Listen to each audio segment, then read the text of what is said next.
At Jalandhar railway station as Chhath Puja rush peaks, RPF and GR8 featuring 4 days of rituals and festivities. My colleague Gurpreet Chinna is also on the phone line. Gurpreet. नमस्कार दोस्तों, हर साल ये तस्वीर आती है। दिल्ली, मुंबई, सूरत, अहमदाबाद, चेन्नई, हैदराबाद, देश के कोने कोने से लाखों लोग एक ही दिशा की ओर भागते हैं, बिहार की ओर।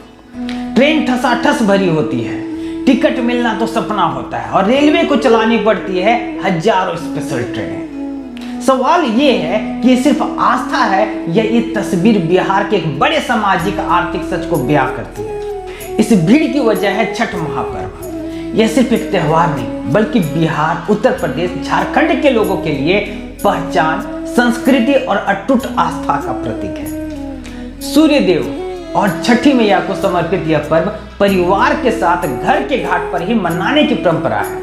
लोग मानते हैं कि अगर घर पर छठ नहीं किया तो व्रत पूरा नहीं होता है। यही वो आस्था की डोर है जो उन्हें हर मुश्किल सहकर हर साल अपने घर खिंचलाती है।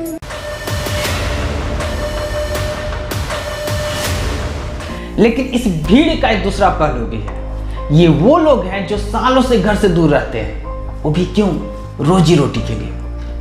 अगर बिहार में ही पर्याप्त रोजगार होते, यूपी और झारखंड में भी पर्याप्त रोजगार होते, तो क्या ये लोग हर साल इतनी जहदोजहद करते?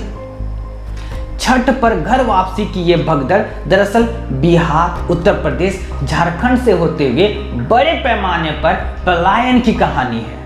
रेलवे को स्पेशल ट्रेन इसलिए चलानी पड़ती है क्योंकि देश की अर्थव्यवस्था में योगदान देने वाला बिहार का मजदूर वर्ग दिवाली से छठ के बीच एक साथ घर लौटता है। यह दिखाता है कि हमारी श्रम शक्ति का एक बहुत बड़ा हिस्सा अपने ही राज्य से दूर काम करने को मजबूर है। लास्ट ईयर भी एक रिकॉर्ड क्रिएट किया था, उस रिकॉर्ड को एक्सीड करके इस साल 7000 ट्रेन रन की जा रही है छठ और दीपावली के लिए स्पेशल ट्रेन। क्या आप जानते हैं दोस्तों, ये घर वापसी अपने साथ कितनी बड़ी अर्थव्यवस्था लेकर के आती है?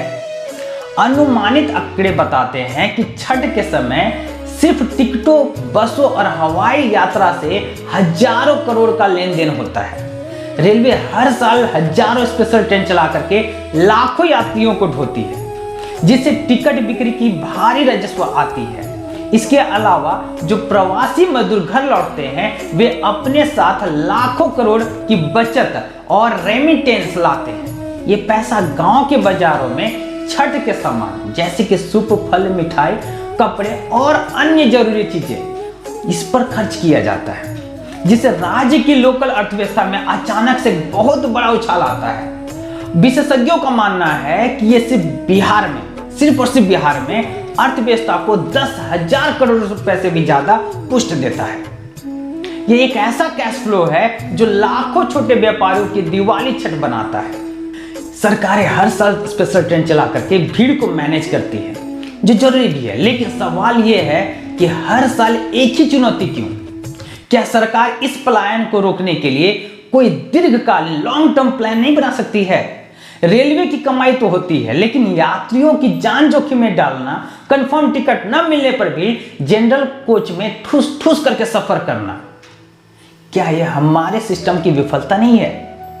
यह भीड़ प्रशासन पर एक सवाल है कि कब लोगों को अपने घर के पास ही सम्मानजनक रोजगार मिलेगा, ताकि छठ के लिए घर लौटना मजबूरी नहीं है बल्कि सिर्फ सुविधा की बात बने।